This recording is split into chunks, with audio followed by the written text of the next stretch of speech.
Hello all, some more woodworking widgets from Banggood to show you in this vid. First up is this device for creating lap joints on table saws and router tables. A really nicely made piece of kit with quality anodising that comes in its own metal tin. Made by Banggood, it's a Bridge City K1 in all but name for less money. We'll look at this in detail in the latter half of the vid. Next up, also made by Banggood, is this fancy looking device for setting drill bit collar depths as well as setting blade and cutter heights. Again, first impressions are one of a quality piece of kit, nicely machined and finished.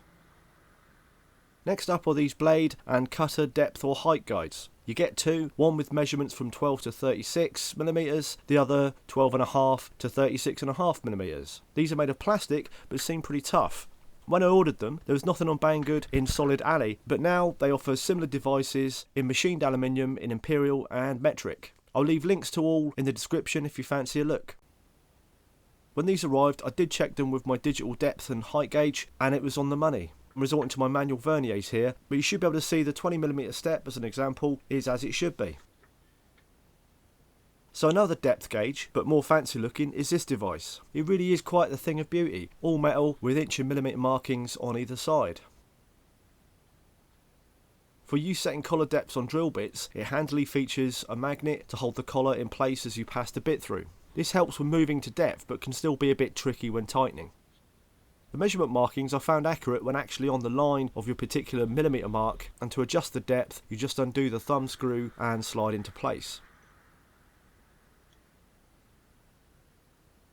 You do of course have to allow for the brad point on a wood drill bit, say. On mine that means adding 3mm, so for a 20mm deep hole I'd set the gauge for 23mm. What is curious is the tool's images on Banggood suggest that the flip side of the stop with the V is to compensate for the angle at the pointy end of a HSS type bit, but frankly it just doesn't. I flipped it round and found it effectively stopped the bit at exactly the same place, around the bronze coloured band, whichever way round you have it. Sold as a feature, but made absolutely no sense to me. Shout in the comments if you can think of another use for it. It does make a particularly nice depth gauge for the router table, which is another of its advertised uses. Lines up rather nicely with the gauge I showed you earlier too. And as mentioned, both these devices can serve the same function at the table saw. So let's move on to demonstrating the lap joint device. First off, with the bronze bit fully back and locked into the grey bit, we loosen the red bit to register the kerf of the blade. That then gets tightened down.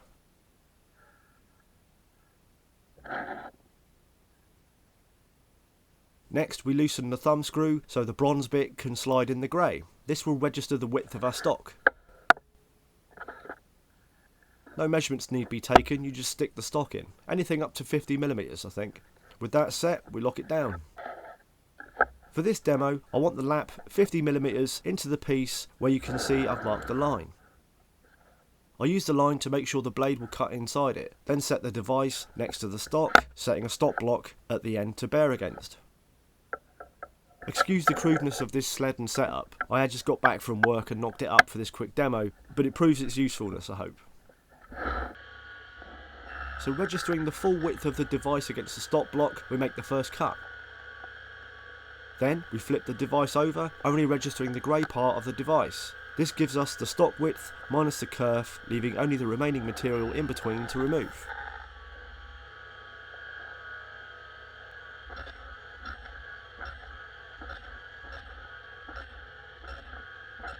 For subsequent pieces, you need not mark anything at all provided they're the same dimensions. You just repeat the process with the device.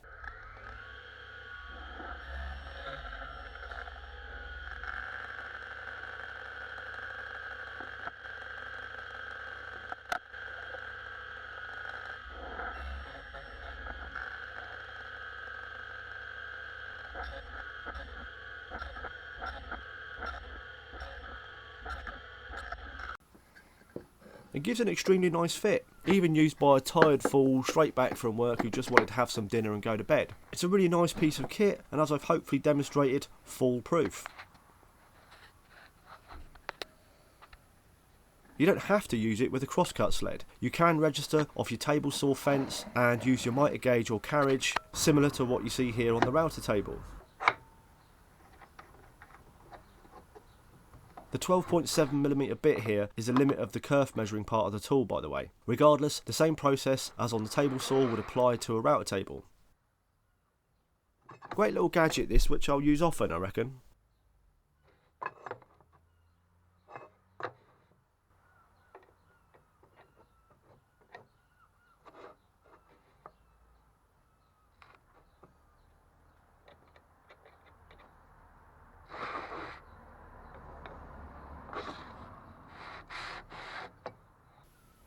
So that's our Bang goodies for today. I'll leave links in the description for those of you interested, and of course thank you to Banggood for sending me the lap joint device and the plastic blade setting gauges. Do leave any thoughts or questions below, and thanks for watching.